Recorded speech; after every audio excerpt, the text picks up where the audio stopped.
Welcome to IBTV. Sullurpeta circle పరిధిలో గణేష్ ఉత్సవ నిర్వాహకులకు సిఐఎం మురళీకృష్ణ సూచనలు చేశారు. విగ్రహాల ఏర్పాటుతో ప్రభుత్వ నిబంధనలు తప్పనిసరిగా పాటించాలని విజ్ఞప్తి చేశారు. గణేష్ ఉత్సవ్.net వెబ్సైట్ ద్వారా ఆన్లైన్లో అనుమతులు పొందాలని సూచించారు. అప్లికేషన్ విధానం, అవసరమైన పత్రాలను నిర్వాహకులకు వివరించారు. శాంతి భద్రతలలో ఉత్సవాలు ఘనంగా జరగడానికి ప్రతి ఒక్కరి సహకారం అవసరమని తెలిపారు. విగ్రహాలు పెట్టే ఆర్గనైజర్స్ అందరికి కూడా చిన్న విన్నపం, ప్రభుత్వం వారు పోలీస్ శాఖ వారు కలిసి ఈసారి సింగిల్ విండో సిస్టమ్ పోలీస్ తరఫున పెట్టడం జరిగింది. దీంట్లో గణేష్ ఉత్సవ్.net అనే వెబ్ అప్లికేషన్ ఇది. అది కనుక నెట్లో కనుక కొడితే మీకు మీ ఫోన్ నెంబర్ అడుగుతుంది. మీ ఫోన్ నెంబర్ కనుక ఎంట్రీ చేసి ఓకే వేస్తే ఓటీపీ వస్తుంది. ఓటీపీ కనుక ఎంట్రీ చేసిన తర్వాత లాగిన్ అయ్యి కనుక అయితే అప్లికేషన్ ఫామ్ రావడం జరుగుతుంది. సదరు అప్లికేషన్లో అప్లికెంట్ నేమ్, ఎవరైతే ఆ కమిటీ తరఫున అప్లికేషన్ పెడతారో వారి యొక్క పేరు అడుగుతుంది. తర్వాత వారి యొక్క ఈమెయిల్, ఆ అప్లికెంట్ అంటే ఎవరైతే అప్లికేషన్ పెట్టారో వారి యొక్క అడ్రస్ వివరాలు అడుగుతుంది.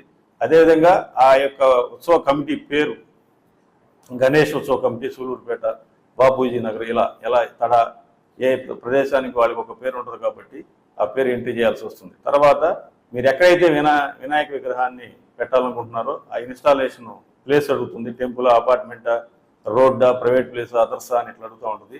తర్వాత లొకేషన్ అంటే డోర్ నెంబర్ కానీ అవన్నీ ఉంటాయి అడుగుతుంది. అదేవిధంగా ఏ స్ట్రీట్లో పెడుతున్నారు, మీరు ఏ యొక్క బజార్లో అంటే ఆ అడ్రస్ బజార్ ఉంటుంది కాబట్టి ఆ బజార్ అడుగుతుంది. తర్వాత డిస్ట్రిక్ట్ అంటే మీరు ఏది జిల్లా, ఇది తిరుపతి జిల్లా కాబట్టి తిరుపతి జిల్లాని ఎంట్రీ చేస్తారు.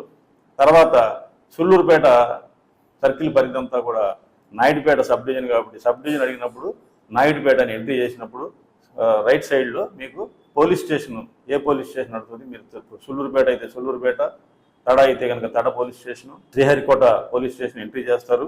తర్వాత విగ్రహం యొక్క హైట్ ఎంత అని అడుగుతుంది. 4 అడుగుల 5 అడుగుల 7 ఫీట్స్ అని.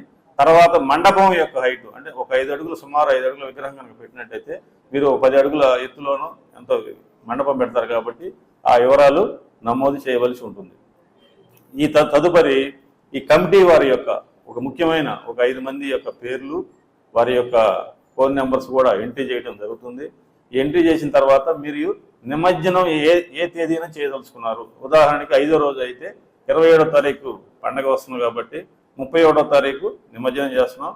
తర్వాత సమయం అడుగుతుంది, మధ్యాహ్నం 2 గంటలుగా, 3 గంటలుగా, లేకపోతే ఉదయం 10 గంటలు కానీ. అదేవిధంగా ఇమ్మర్షన్ యొక్క లొకేషన్ సూళ్లూరుపేటలో వాళ్ళందరూ కూడా మాది Kalangi river near Chengalamma temple అని పెట్టుకోవాలి. అదేవిధంగా మీరు ఎక్కడైతే చేస్తున్నారో, మీరు ఎక్కడైతే ఇమ్మర్షన్ అయితే చేస్తున్నారో ఆ ప్రదేశాన్ని సూచించాలి. తదుపరి టైప్ ఆఫ్ ట్రాన్స్పోర్టేషన్ అడుగుతుంది. ఆటోనా, ట్రాక్టరా, ట్రాలీయా, లారీయా, లేకపోతే ఇట్లా క్రేన్తోనా, లేకపోతే స్పాట్ ఇమ్మర్షన్. కొంతమంది మట్టి విగ్రహాలు పెట్టుకున్న వాళ్ళు అక్కడే విమర్శన చేస్తూ ఉంటారు, ఏదన్నా వాటర్తో తడిపేసి కూడా ఆ విధంగా. ఇవన్నీ ఎంట్రీ చేసిన తర్వాత మీరు సబ్మిట్ అని లాస్ట్లో ఉంటుంది. అది కనుక సబ్మిట్ కనుక చేస్తే పోలీస్ స్టేషన్కి మీరు ఏదైతే పోలీస్ స్టేషన్ పరిధిలో అప్లై చేశారో, పైన ఎంట్రీ చేశారో ఆ పోలీస్ స్టేషన్కి అది వెళ్ళదు. దీన్ని సింగిల్ విండో సిస్టమ్ అంటారు. మీరు ఎక్కడైనా ఫోన్లో అయినా కానీ నెట్ పాయింట్లో అయినా కానీ కూర్చొని సింపుల్గా, దీంట్లో ఎటువంటి ఇబ్బందికరమైన ప్రశ్నలు కూడా ఏమీ లేవు.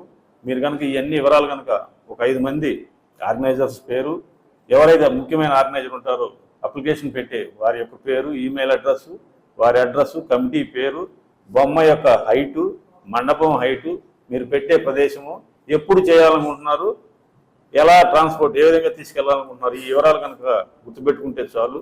ఇవన్నీ కూడా తర్వాత పోలీస్ స్టేషన్కి వస్తాయి. పోలీస్ స్టేషన్లో వెరిఫికేషన్ చేసి ఓకే కనుక కొడితే మీకు ఎన్ఓసి జనరేట్ చేయడం జరుగుతుంది. ఈ ఎన్ఓసి తీసుకెళ్లేటప్పుడు మేము విగ్రహం యొక్క కమిటీ వారిని కూడా పిలిచి ఈ కండిషన్స్ ఉన్నాయి. ఉదయం 6 నుంచి సాయంత్రం 10 లోపు మైక్ పర్మిషన్, మైక్ పెట్టుకోవాలి. ఈ సందర్భంగా మైక్ కూడా మీరు ఎటువంటి చలానా కట్టవలసిన పని లేదు, ఎంత కూడా ఫ్రీ ఆఫ్ కాస్ట్లో జరుగుతుంది. సో ఇట్లాంటి కొన్ని కండిషన్స్, ఊరేగింపులు తీసుకోవాల్సిన జాగ్రత్తలు, మండపం దగ్గర తీసుకోవాల్సిన జాగ్రత్తలు, ఇవన్నీ కూడా మీకు తెలియజేసి మీ దగ్గర ఒక అండర్టేకింగ్ చేసుకొని ఆ ఎన్ఓసి మీకు ఇవ్వడం జరుగుతుంది. ఇంతటితో పోలీస్ శాఖ నుంచి మీకు ఎన్ఓసి లభించినట్టయితే మీరు ప్రశాంతంగా పెట్టుకోవచ్చు. తదుపరి మీరు విద్యుత్ శాఖను సంప్రదించి మీరు ఎన్ని రోజులు అయితే పెట్టుకుంటున్నారో, ఎంత కరెంటు వాడుకుంటున్నారని అక్కడ సంబంధించిన వారి దగ్గర చలానా కట్టి పర్మిషన్ తెచ్చుకోగలరు. Thank you.